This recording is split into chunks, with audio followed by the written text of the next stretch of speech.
नमस्कार दोस्तों, अल्फाजा diary bye DS में आपका स्वागत है। आज की कहानी का नाम है सरदारनी, जो भीष्म साहनी द्वारा लिखी गई है। तो चलिए सुनते हैं। स्कूल सहसा बंद कर दिया गया था और मास्टर करमदीन छाता उठाए घर की ओर जा रहा था। पिछले कुछ दिनों से शहर में तरह तरह की अफवाहें फैलने लगी थीं। किसी ने मास्टर करमदीन से कहा था कि शहर के बाहर राजपूत रेजिमेंट की टुकड़ी पहुंच गई है, कि अब की बार रामनवमी के जुलूस में झांकी वाली गाड़ी में ही बर्छे और तलवारें भरी रहेंगी, कि कस्बे में बिना लाइसेंस के 40 पिस्तौल पहुंच गए हैं और हिंदुओं के मोहल्ले में मोर्चेबंदियां तेजी से खड़ी की जा रही हैं, कि 5-5 घरों के पीछे एक एक बंदूक का इंतजाम किया गया है। उधर हिंदुओं के मोहल्ले में यह बात तेजी से फैल रही थी कि जामा मस्जिद में लाठियों के ढेर लग गए हैं और धड़ाधड़ असला इकट्ठा किया जा रहा है, कि 2 दिन पहले नदी पार से एक पीर आया था और रात को वकील के घर में साजिशें पकाई जा रही हैं। इन खबरों को भला कौन झुठला सकता था।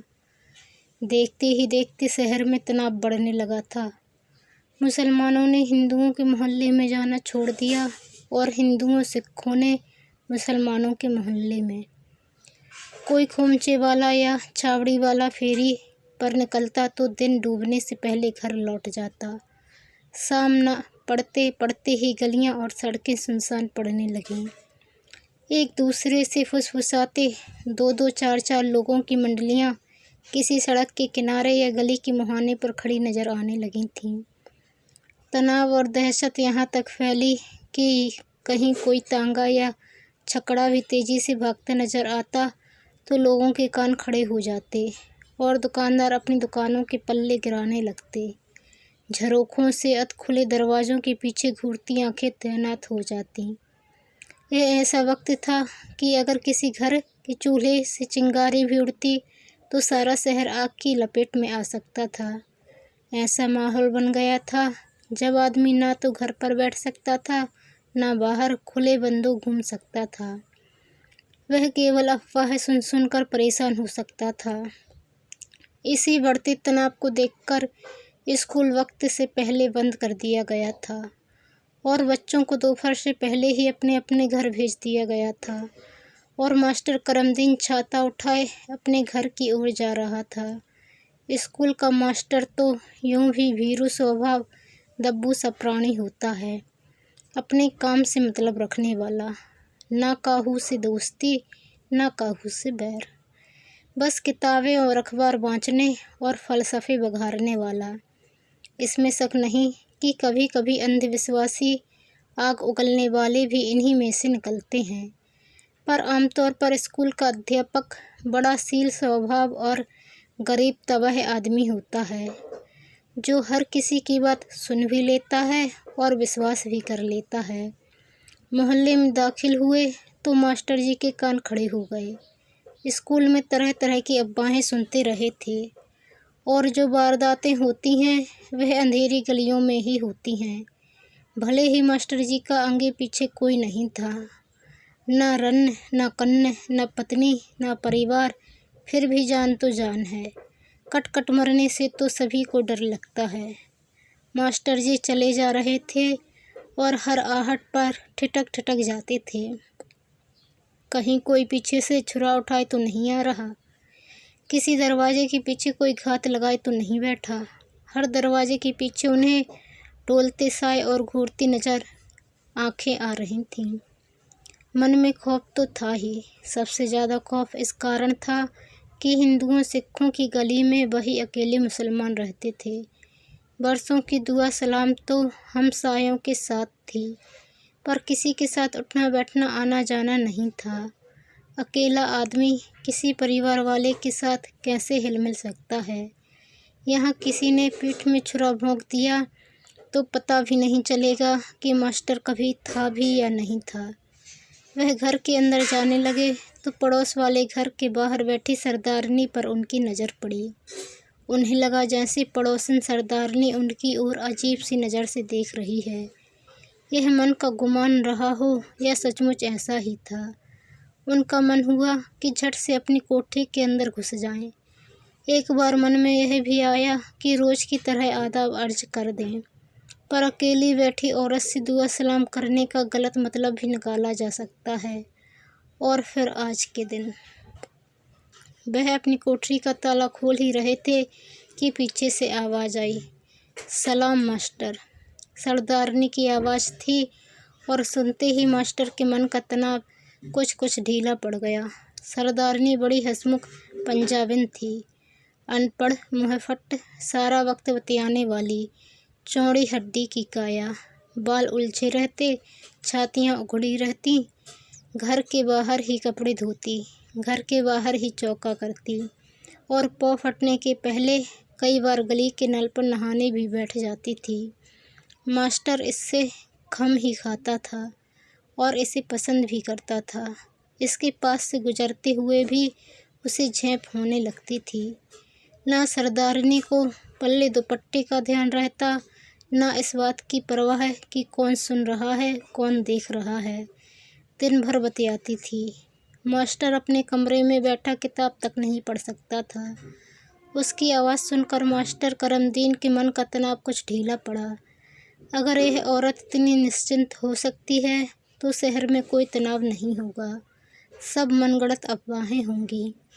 आराम से बैठी घर के बाहर बर्तन मल रही है, और फिर मोहल्ला भी तो हिंदुओं सिखों का है, इसे क्यों किसी बात की चिंता होने लगी। मास्टर, क्या शहर में रौला है? मास्टर करमदीन ठिठक गया, वहीं खड़े खड़े बोला, हाँ रौला है। तालाब के पास किसी की लाश मिलने की बात सुनने में आई है। शहर में तनाव पाया जाता है। इस पर सरदारनी हंस पड़ी, इसलिए दुबक्कर घर में घुस रहा है। फिक्र नहीं करो मास्टर, हमारे रहते तुम्हारा कोई बाल भी वक्का नहीं करेगा। फिर हंसकर बोली, अच्छा किया जो शादी वह नहीं किया। अकेली जान पर ही तेरा दम सूख रहा है। घर में बीवी बच्चे होते तो तेरा तो हार्ट ही फेल हो जाता। और खुद ही ठहाका मारकर हंसने लगे। मास्टर को अच्छा लगा। दिन भर जो बातें सुनता रहा उनसे ये मुख्तलिफ थी। इसकी आवाज़ में दहशत नहीं थी, खौफ डर नहीं था, कुछ दिली थी और एक तरह का हमसायापन जिसकी कोई पहचान नहीं, परिभाषा नहीं, पर जो दिलों को बांध लेता है। उसे सचमुच लगा जैसे इस औरत के रहते उसे किसी बात का डर नहीं है। मैं सोचता हूँ मैं इस मोहल्ले से चला जाऊँ, मुसलमानों के मोहल्ले में जा रहा हूँ। क्यों, हमारे मुँह पर कालख पोत कर जाएगा? अब कहा है, फिर यह बात मुँह पर नहीं लाना। मास्टर को यह भी अच्छा लगा, इसमें अपनापन था। उसकी डांट भरी तिरस्कारपूर्ण आवाज़ में भी आत्मीयता थी। फिसाद भड़क उठा, तो मैं कहीं नहीं जा पाऊँगा, अभी से निकल जाऊँ। आराम से बैठा रहे, विषाद विषाद कुछ नहीं होगा। अगर हुआ तो मैं सरदार जी से कहूँगी तुम्हें मुसलमानों के मोहल्ले में छोड़ आएंगे। मास्टर के मन का डर जाता रहा, पर केवल कुछ देर के लिए ही। अपने कमरे के अंदर जाने की देर थी कि फिर पहली सी उधेड़बन शुरू हो गई। इसका घरवाला मुझे काट डाले तो मैं क्या कर सकता हूँ। बातें बड़ी मीठी मीठी करती है, हंस हंस कर, पर इन पंजाबियों का क्या एतबार, जिंदा आदमियों को भी जलती आंख में झोंक सकते हैं। यह ना भी हमला करे, पड़ोस में कितने ही लोग भरे पड़े हैं जो इस ताल में आकर मेरा गला काट सकते हैं। मैं तो जैसे पिंजड़े में बंद हो गया हूँ, अभी भी निकल जाऊँ तो शायद बच जाऊँ। यहीं पर पड़ा रहा तो मेरी लाश का भी पता नहीं चलेगा। मास्टर फिर परेशान हो उठा। उस रात वह अभी बिस्तर पर करवटें ही बदल रहा था कि दंगे की आवाज़ें आने लगीं। गहरे अंधेरे को चीर चीर कर आती हुई नारों की आवाज़ें, हर हर महादेव। और दूर, बहुत दूर, शायद मस्जिद शरीफ के पास से अल्लाह अकबर की आवाज़ें और भागते कदमों की और छतों पर खड़े लोगों की। मास्टर का तन बदन पसीने से तर हो गया अब वह निकल कर कहाँ जा सकता है, केवल मौत के मुँह में ही जा सकता है। उसे लगा जैसे किसी बाजार में आग लगी है और जैसे उसके अपने कमरे की दीवार पर उस आग की अस्थिर सी लौ नाचने लगी है। हर बार कोई शोर सुनाई देता तो उसे लगता जैसे आवाज़ उसी के घर की ओर बढ़ती आ रही है। रात भर त्रास और घृणा से भागते कदमों और चिंघाड़ते दानवों की आवाज़ें उसके कानों में पड़ती रहीं। मास्टर ने रात बैठकर काटे। उसे डर था कि अभी किसी कुल्हाड़ी का वार उसके दरवाजे पर पड़ेगा और उसका काम तमाम कर दिया जाएगा। कल शाम उस पंजाबिन की बातों में आ गया, वरना निकल जाता तो बच जाता। आखिर किसी जंतु जैसी अंधियारी रात का हाँफना बंद हुआ और प्रभात का छुटपुटा खिड़की रोशनदानों में से झांकने लगा। तब कहीं मास्टर को झपकी आई और बैठे बैठे ही बिस्तर पर लुढ़क गया। पर कुछ ही देर बाद वह हड़बड़ा कर उठा। नींद की झोंक में उसे लगा था जैसे मोहल्ले के कुछ लोग चलते हुए उसके घर के सामने से गुजरे हैं और एक ने कहा है, यहाँ रहता है एक मुसला। जवाब में किसी ने कहा है, नोट कर लो, और फिर आगे बढ़कर दरवाज़ा तोड़ने लगा है। मास्टर हड़बड़ा कर उठ बैठा। सचमुच कोई दरवाज़ा पीट रहा था। जागने पर पहले तो उसकी समझ में कुछ नहीं आया। उसने सोचा ग्वाला दूध लाया होगा, पर वह तो कभी कभी सांकल खटखटाता है, इस तरह किवाड़ तो नहीं पीटता। तभी बाहर से आवाज़ आई, ओ मास्टर, खोल दरवाज़ा। सरदारनी की आवाज़ थी। मास्टर इस वक्त तक इतनी यातना भूख चुका था कि उसका मस्तिष्क जड़ हो चुका था। चेतना का कहीं कोई स्फुरण शेष नहीं रह गया था। यह आवाज़ दोस्त की भी हो सकती थी, खून के प्यासे दुश्मन की भी। खोल दरवाज़ा मास्टर, निकल बाहर। मास्टर ने अल्लाह का नाम लिया और दरवाज़ा खोल दिया।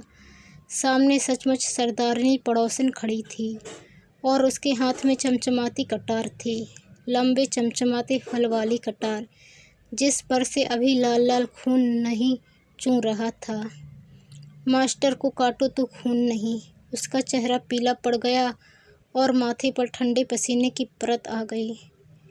क्या हुक्म है बहन? उसने धीमी सी आवाज़ में कहा। निकल आओ बाहर।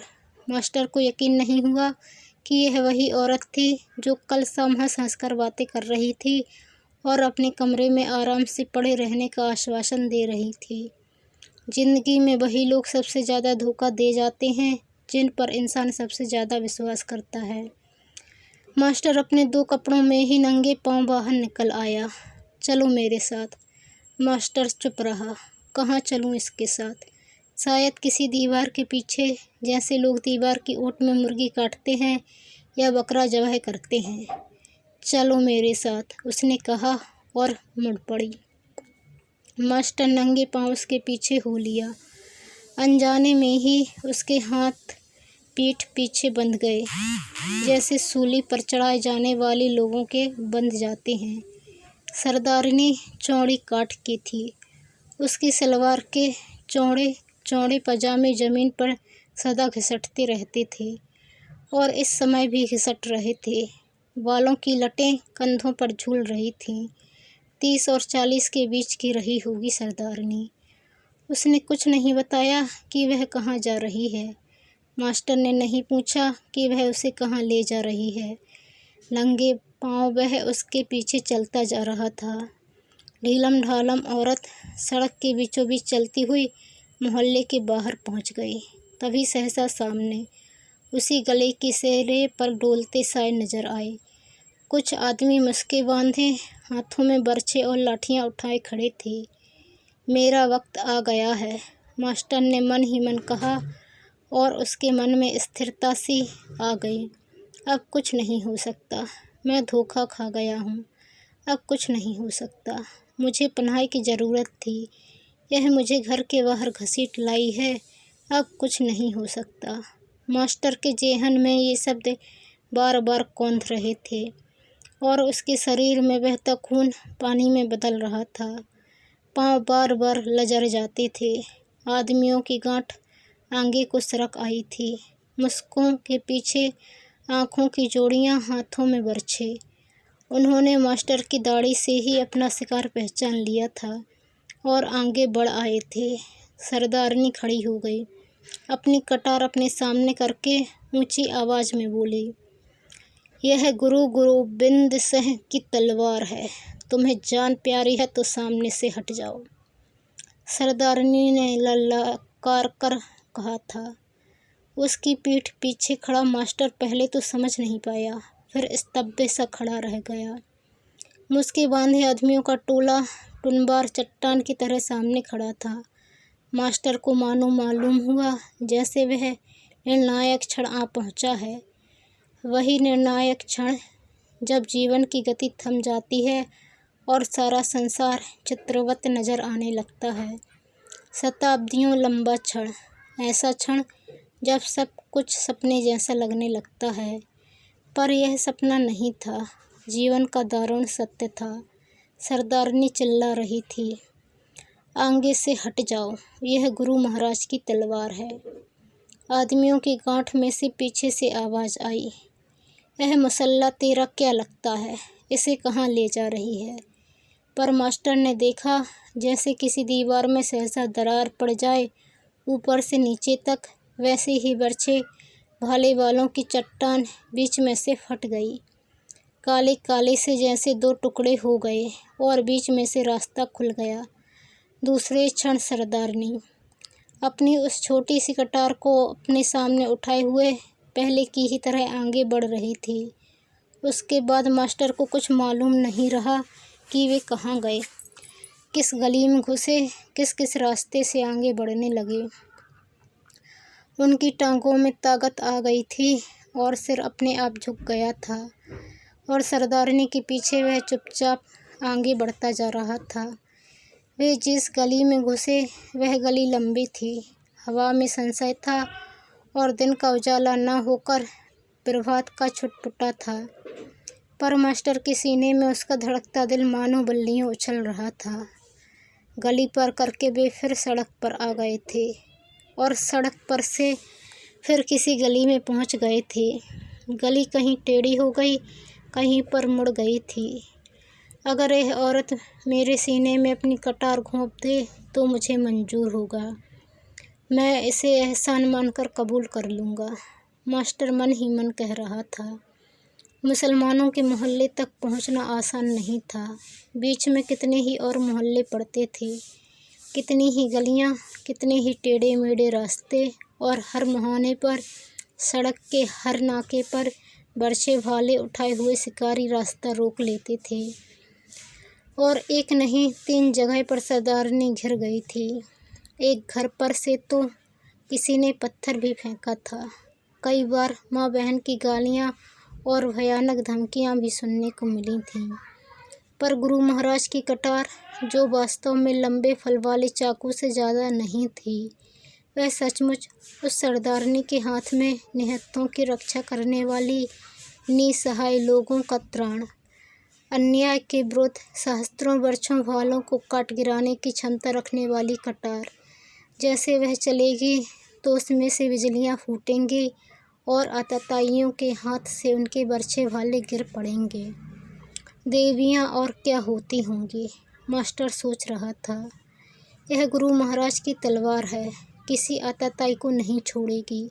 हट जाओ सामने से, जिसे जान प्यारी है।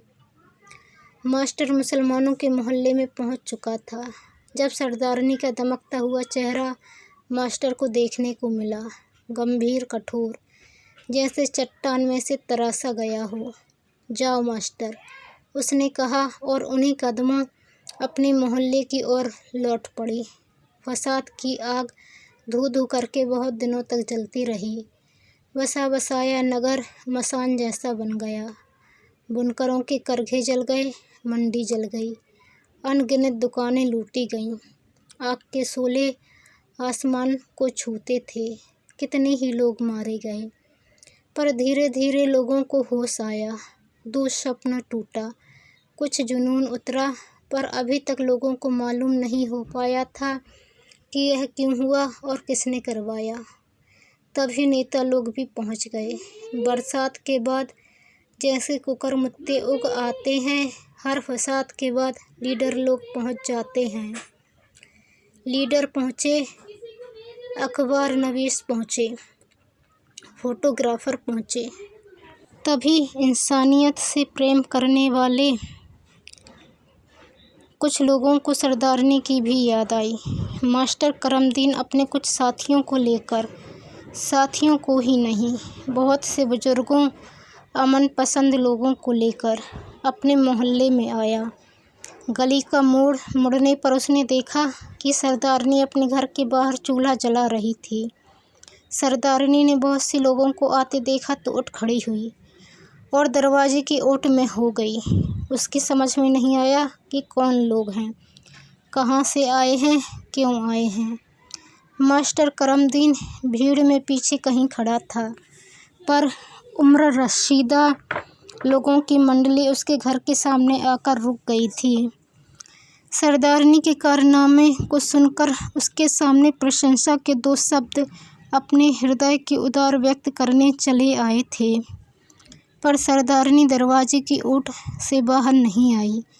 वहीं खड़े खड़े बोली, हमारे सरदार जी घर में नहीं हैं, मिलना है तो हमारे सरदार जी से मिलो, वह शाम को आएंगे, काम पर गए हैं। दोस्तों, आपको ये कहानी कैसी लगी कमेंट कर ज़रूर बताएं। चैनल पर नए आए हैं तो प्लीज़ चैनल को सब्सक्राइब कर बेल आइकन को क्लिक कर लें, ताकि वीडियो अपलोड होते ही आपको नोटिफिकेशन मिल सके। और वीडियो पसंद आने पर लाइक व शेयर करना ना भूलें। धन्यवाद।